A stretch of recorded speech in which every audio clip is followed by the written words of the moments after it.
Hello, teleSUR English present a new episode of China Now, our media's production that showcases the culture, technology and politics of the Asian giant.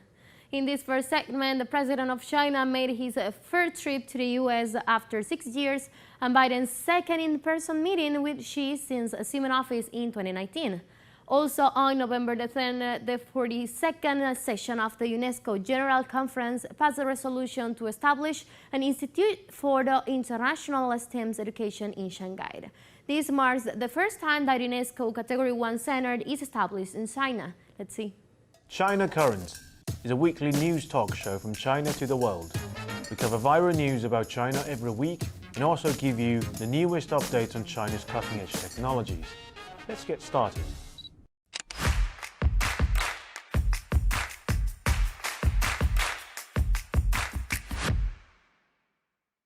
Hi, welcome to China Currents. I'm Chris.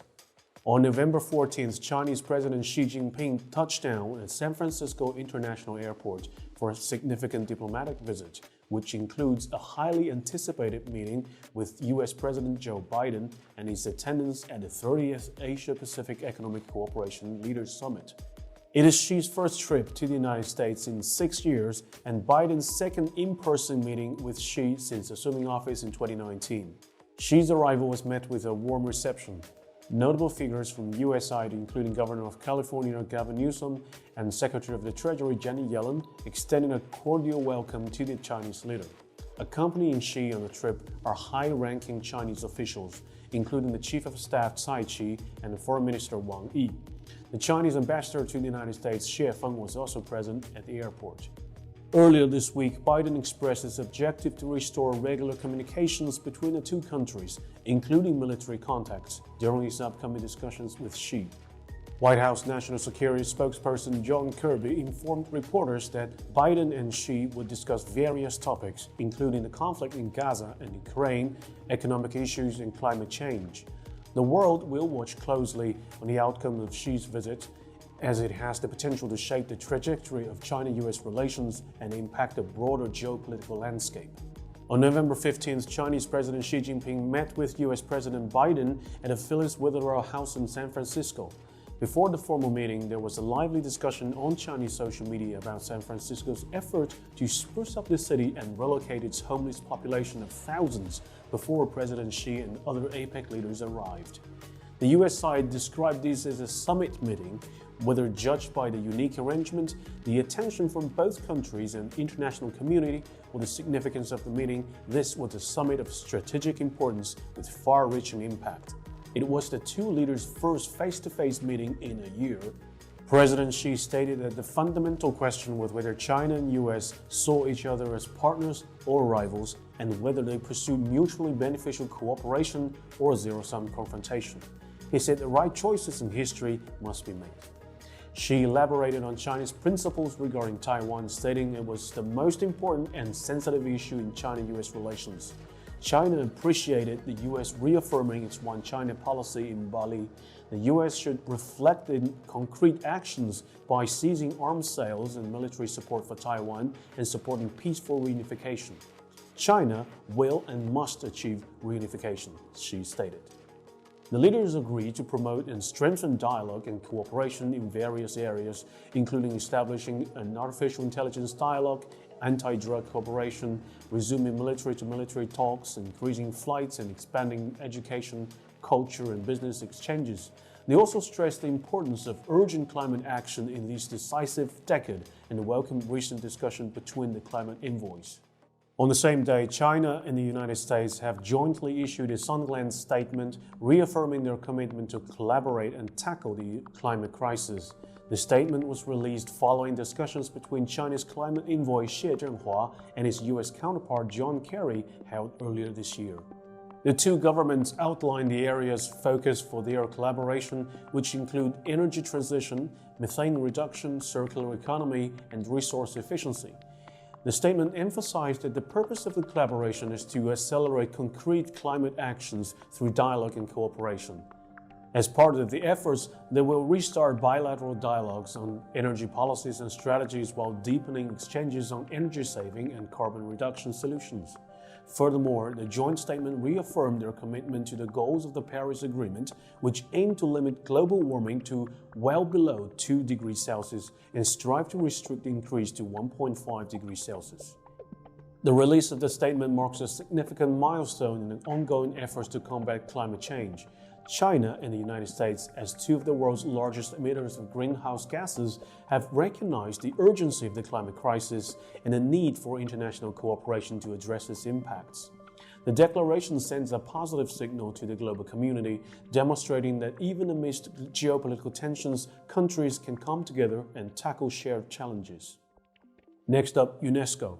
On November 10th, the 42nd session of the UNESCO General Conference passed a resolution to establish an Institute for International STEM Education in Shanghai, China. Institute for International STEM Education is a crucial component of UNESCO, aiming to promote inclusive, equitable, relevant, and quality education in STEM fields from early childhood to adulthood. This marks the first time that UNESCO Category 1 Center is established in China. The Institute for International STEM Education is the 10th Category 1 center established by UNESCO and the first of its kind outside Europe and US. During the deliberations of the UNESCO General Conference's Education Committee, member countries expressed gratitude to China for proposing the establishment of a Category 1 center in Shanghai, viewing it as strong support for UNESCO. Countries commended the work of UNESCO and expressed support for the resolution on establishing the center in Shanghai. Xi Jinping, the head of the Chinese delegation and Minister of Education, stated that China would earnestly fulfill its commitment, fully cooperate with UNESCO to implement the resolution of this General Conference, supporting the Secretariat in preparation work for the Institute, and promote early completion and operation of this Institute. Next up, let's take a look at the marriage rate in China. According to the data from the Ministry of Civil Affairs, a total of 5.7 million couples registered their marriages nationwide in the first 3 quarters of this year, while 1.9 million couples registered for divorce. For comparison, in the first 3 quarters of 2022, 5.4 million couples registered their marriages and 1.6 million couples registered for divorce. Thus, the number of marriage registrations in the first 3 quarters of this year increased by 245,000 compared to the same period last year, and the number of divorce registrations increased by 330,000. In the first half of this year, the number of people getting married in China has rebounded. The Ministry of Civil Affairs data showed that the number of marriages registration nationwide in the first half of this year was 3.9 million couples, an increase of 196,000 compared to 3.7 million couples in the first half of last year. Next up, economy. On November 11th, China's largest online shopping festival, Double 11, came to a close. The gross merchandise volume of e-commerce reached 1.1 trillion yuan, representing year-on-year growth of 2.1%. Among them, the sales volume of comprehensive e-commerce was 277 billion yuan, with Tmall accounting for 60% of the total sales, ranking first, and JD.com and Pinduoduo took up the second and third places respectively with 27.9% and 7.3% of the sales. In this year's shopping festival, major e-commerce platforms collectively focused on promoting low prices in order to attract more customers. In a current economic slowdown, Chinese consumers become increasingly cautious, and their pursuit of consumer value has become stronger than ever. Attracting consumers and providing a better shopping experience have become crucial challenges for businesses and platforms to address. Next up on technology, on November 14th, Chinese electric vertical takeoff and landing aircraft developer Autoflight has announced a significant collaboration with Falcon Aviation Services during the Dubai Air Show, with plans to jointly introduce the first eVTOL touristic, cargo, and air taxi flights in the Middle East and Africa.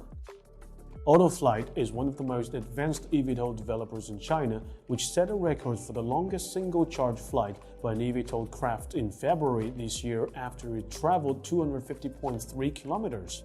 On the other hand, Falcon Aviation Services is a leading business aviation services operator in the Middle East and Africa, and a key player in the UAE government's advanced air mobility strategy.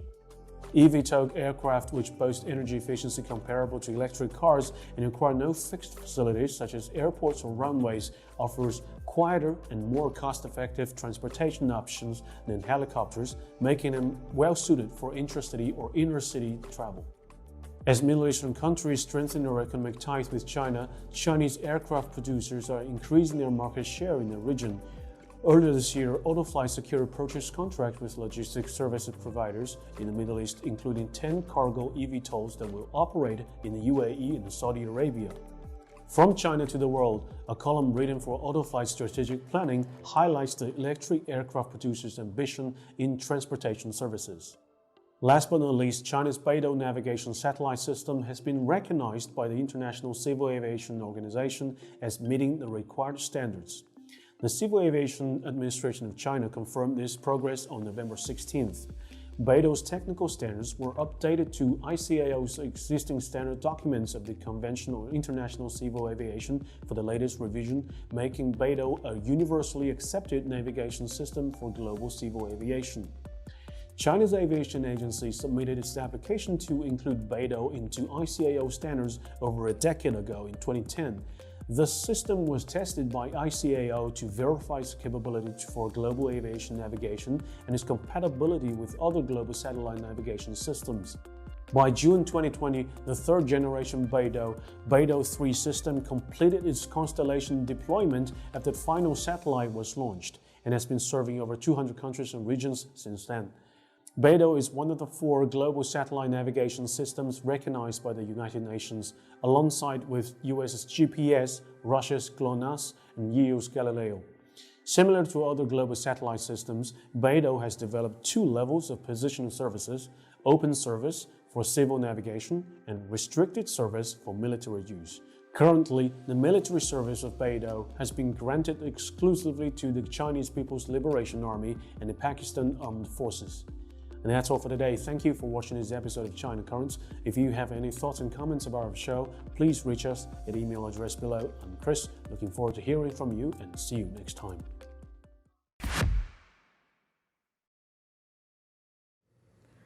We'll go for a short break, but we'll be right back. Stay with us.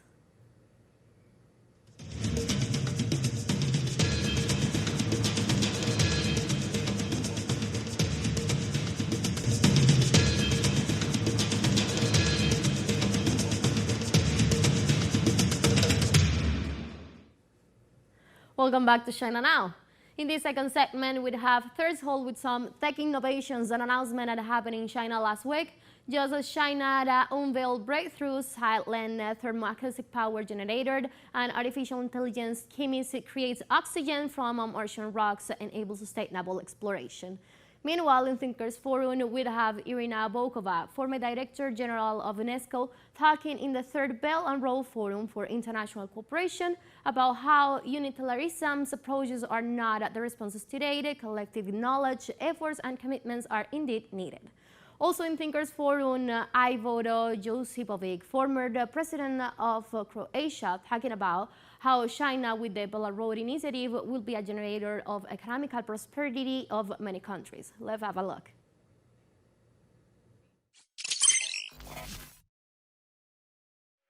Hi, I'm Lisa, and this is Threshold in China. Today we are going to share some exciting tech innovations and announcements that happened in China recently.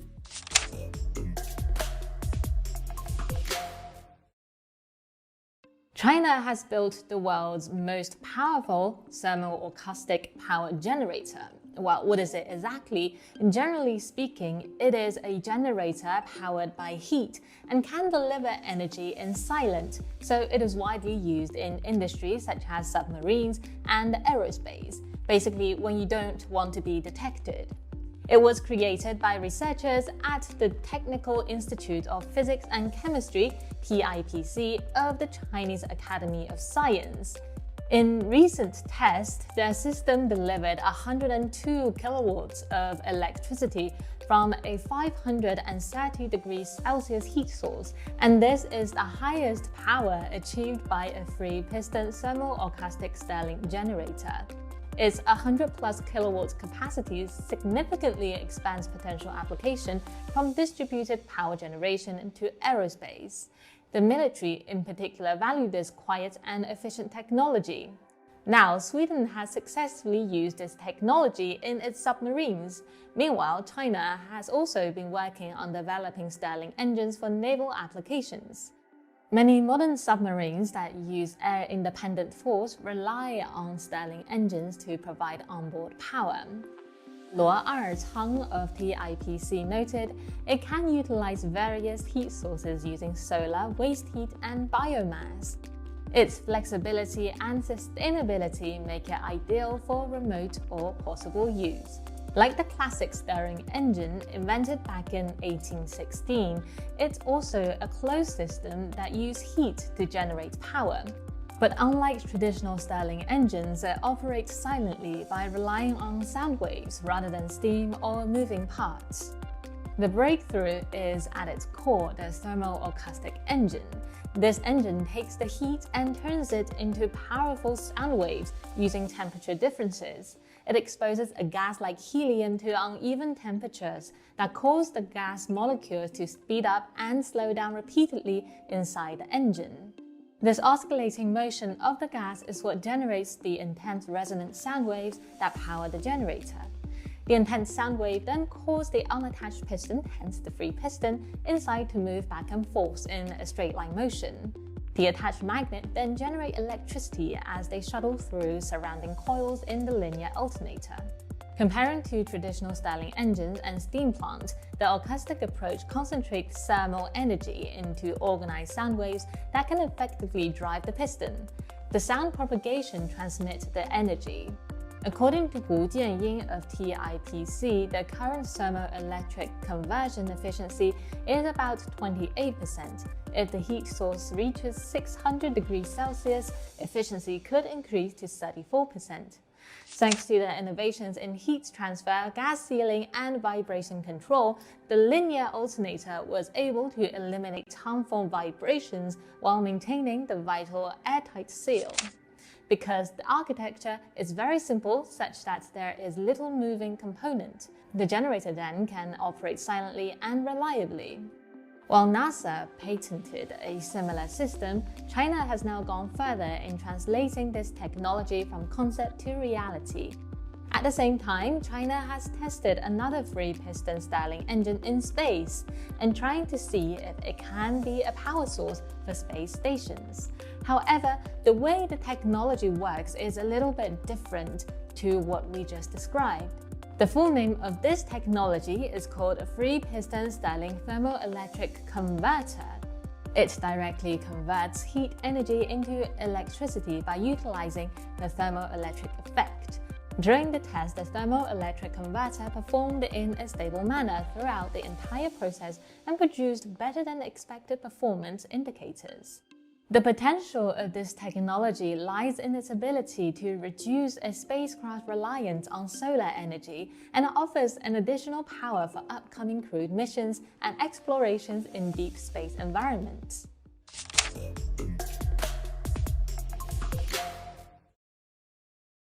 Previously, we introduced an AI robotic chemist called Xiaolai that can autonomously design, execute, and analyze experiments.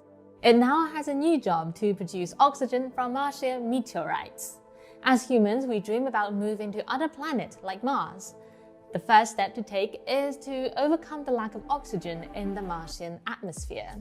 Recently, the team from the University of Science and Technology of China, in collaboration with the National Space Science Center of the Chinese Academy of Science, used Xiaolai to prepare particle oxygen evolution catalysts from Martian meteorites, and they succeeded in producing oxygen.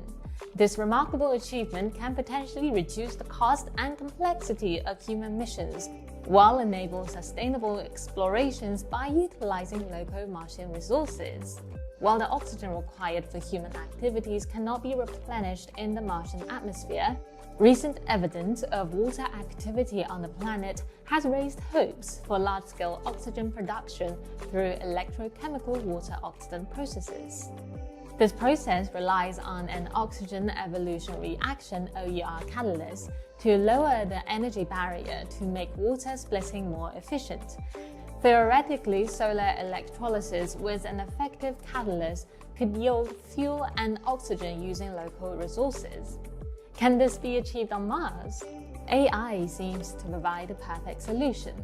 Xiaolai analyzed the mineral composition of Martian meteorites using onboard laser-induced breakdown spectroscopy. It combines machine learning models with theoretical simulations and experimental data to automatically and rapidly identify the optimal catalyst formula. The entire process is carried out by AI, from the pre-treatment of the Martian ore to the synthesis, characterization, and testing of the catalyst. It then ran 203 experiments on its own over a 6-week period. The optimal catalyst formula was identified from over 3 million possibilities. It could take over 200 years if human chemists relied on trial and error. Producing oxygen from native Martian materials represents a pivotal step towards building habitable areas on Mars. In this study, the team stimulated Martian conditions to the maximum. With Martian catalysts covering the roof of a 300 cubic meter module, after 15 hours of solar power electrolysis, the oxygen levels are sufficient for human survival. It seems that this breakthrough AI technology is bringing us closer to sustainable explorations and settlement on the red planet. And that is all for today's Threshold. We hope you like this new section on science and technology in China. As usual, we welcome your feedback and thoughts.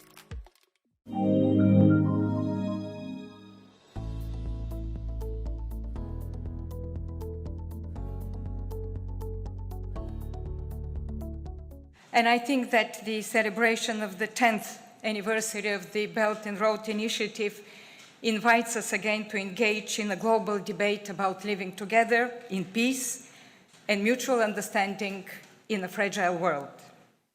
A world that confronts global challenges of unprecedented magnitude, intensity, and complexity. Climate change, conflict, and shifting geopolitical global scene, the consequences of the COVID-19 pandemic that impacted virtually every aspect of human life in the world: political, economic, financial, educational, environmental, cultural, and technological. Let me from the very beginning state that all of these challenges testify to the fact that the world is interdependent and no one country can overcome them by itself. Unilateral approaches are not the response today. Collective knowledge, effort, and commitment are indeed needed. Against this background, let me emphasize that China has emerged as an indispensable and critical player in the world that confronts not only global challenges, but the need to look for responses that are equally global, that respect the interests of all. What in fact is the objective of the United Nations Agenda for Sustainable Development and its main goal: leave no one behind. And in this respect, I would like to mention the capacity of the Belt and Road Initiative as an important partner in the implementation of the SDG agenda, which has been widely recognized by the United Nations. This morning, the Secretary General Antonio Guterres spoke about that. And I would like to quote his words during the initiative's second summit, when he said, he drew a comparison between China's One Belt and One Road initiative and the goals of sustainable development that are both rooted in one vision. And Secretary General Guterres said, both strive to create opportunities, global public goods, and win-win cooperation, and both aim to deepen connectivity between countries and regions, connectivity in infrastructure, commerce, finance, politics, and perhaps most importantly, between people. Let me add that China embraced enthusiastically the United Nations Sustainable Development Goal and adopted immediately its own plan of achieving the 17 SDGs. It was preceded, of course, by an impressive economic and social development.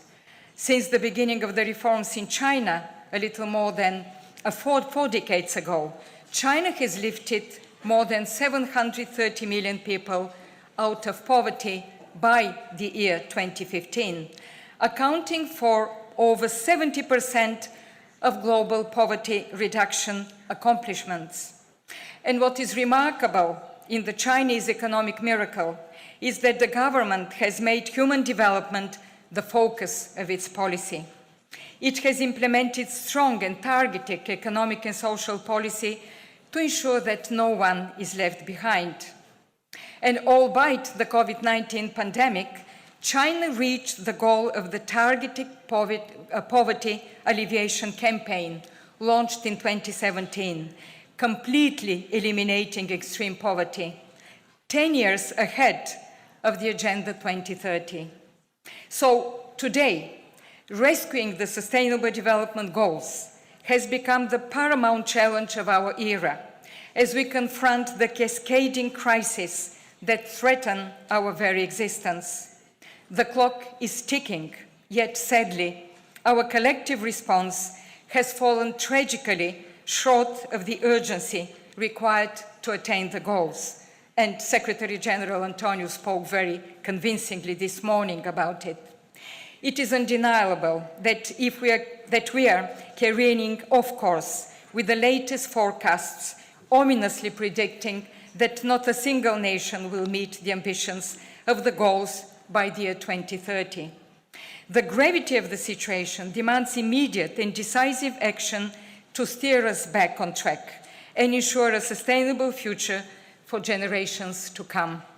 And I see here, once again, the contribution of the Belt and Road Initiative.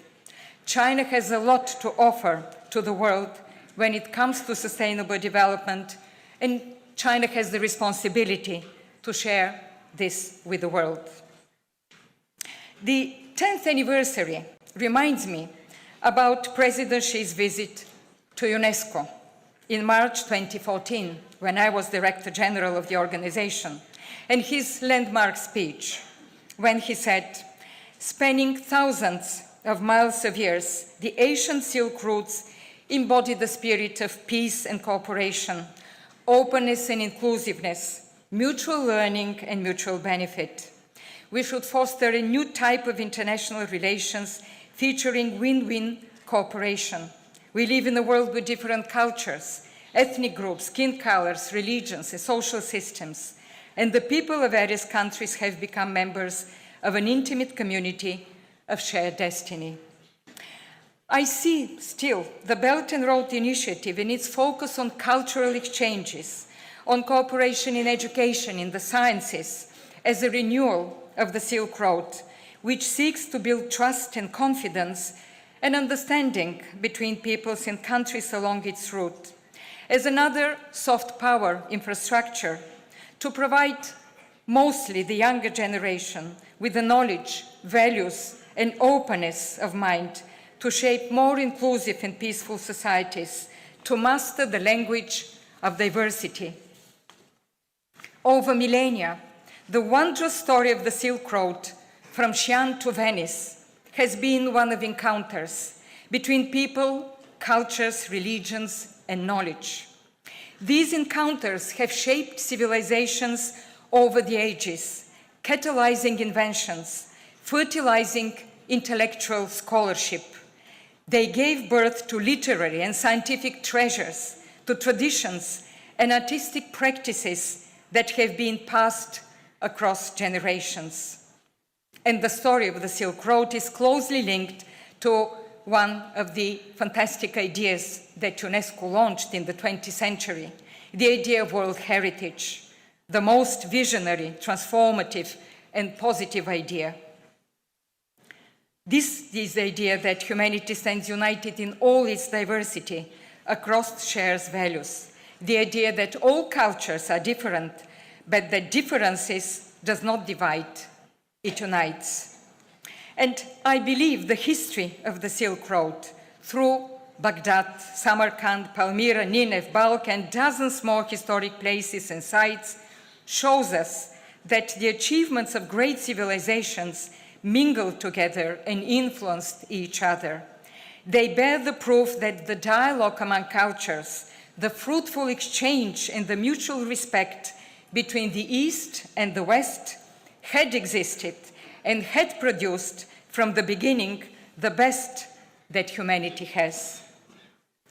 The new Global Civilization Initiative launched by President Xi Jinping earlier this year reflects, I believe, such a vision and strengthens Chinese leadership in promoting dialogue among civilizations, enhancing cultural diversity, and building a harmonious world, providing a good solution for all of us to meet common challenges of humanity. This initiative invites us once again to reconfirm the commitment to UNESCO's Declaration on Cultural Diversity, which said, as a source of exchange, innovation and creativity, cultural diversity is as necessary to humankind as biodiversity is for nature. I'm confident that this forum will take forward these ideas, and I'm very much looking to our continued discussions. Thank you for your attention.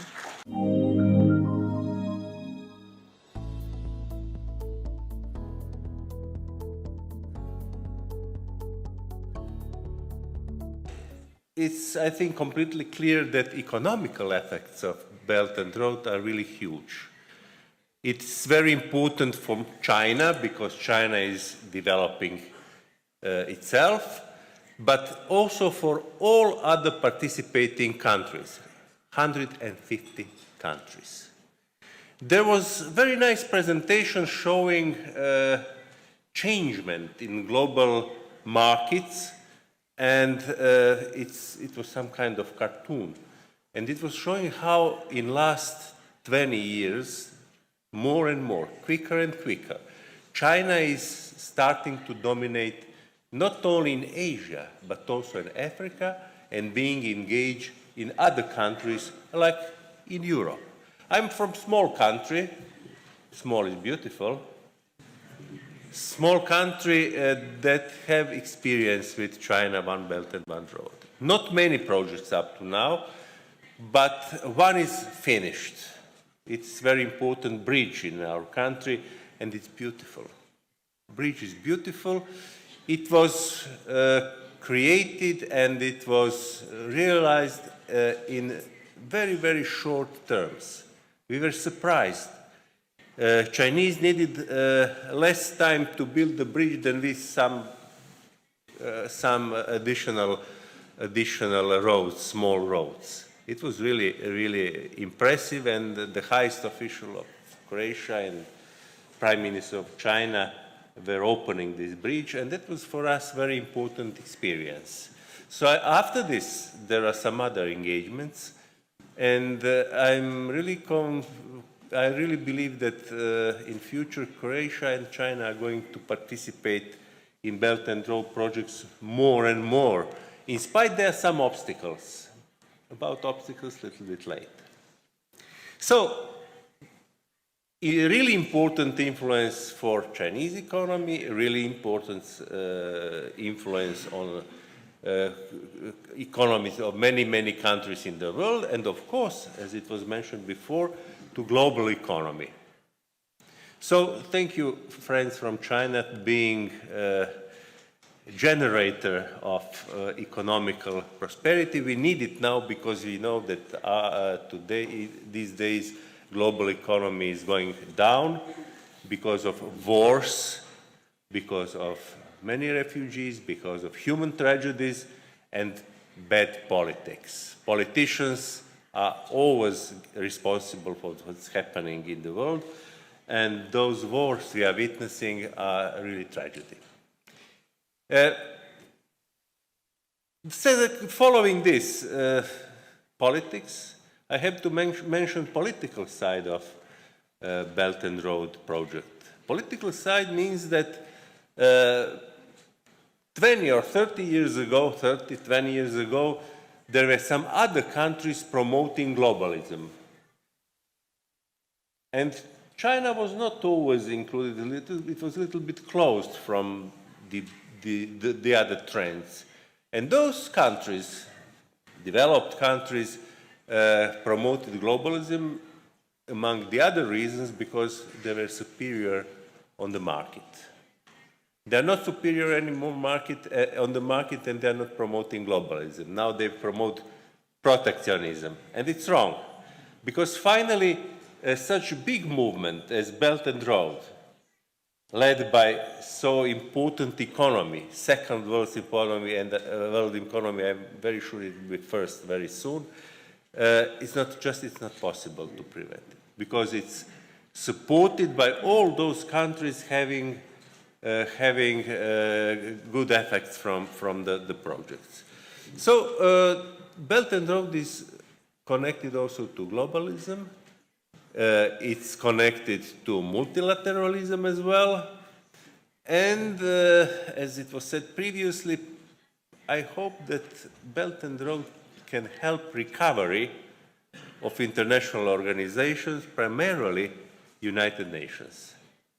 Unfortunately, international organizations, especially UN, are losing their power, losing authority, and of course, there are a lack of initiatives and accepted projects by UN. UN will, I hope, never completely lose their possibility to lead the world, but unfortunately, we are now facing with a really important decrease of power with UN. Politically speaking, definitely the political influence is moving from west to the east. It can be seen in Africa. Almost all African countries were somehow connected with European countries and United States. Now they are moving to China, to some other countries, and is it bad or good? If it's good for those countries, it's good for me as well. So it's very important to understand that dispersing power, not being dependent of any huge power, but having autonomy in development and democracy in decisions, it's positive for African countries. I'm deeply convinced in this. On political level, it's definitely clear for me that having common projects, we saw some of them, beautiful projects all around the world, we are decreasing possibility to start different wars. Because finally, at the end, in principle, the war starts because of economy. And if we make our economy stronger, if we have our cooperation on high level, then possibility to war is very low. My friend Boris Tadic and I belong to countries who had war 30 years ago. What was the key element of our reconciliation? It was economical cooperation, contacts between people, and hope that we can live together. I think we are on the good track, not going always up, but going ups and downs, but generally going in the better future. So, I would like also to stress the other effects and I think possibilities and characteristics of Belt and Road. In principle, before Belt and Road, the trade was just trade. We have products, we have projects, and we are going to sell you. But Belt and Road is something even more. Belt and Road is followed by cultural cooperation. In Croatia, we have Chinese Institute now, we have cultural exchange, we have theaters, we have exhibitions, and we are going closer and closer. So Belt and Road is not just economy, it's primarily, of course, economy, but also it's cultural exchange. And it's also scientific and technical exchange. So Belt and Road is contributed to knowledge, to cultural and global communication and understanding between people and cultural that were not before so close and equipped with knowledge about each other. So on this very day, when not only China, I think all of us are celebrating 10 years of Belt and Road initiative, I have to congratulate to China. I have to congratulate to all countries to participate in this project, being convinced that One Belt and the Belt and Road Initiative will have probably soon brothers and sisters, neighbors, other initiatives functioning on this noble and very good day. Thank you very much. And this was another episode of China Now, a show that opens a window to the present and the future of the Aishan Yayan. Hope you enjoy it. See you next time.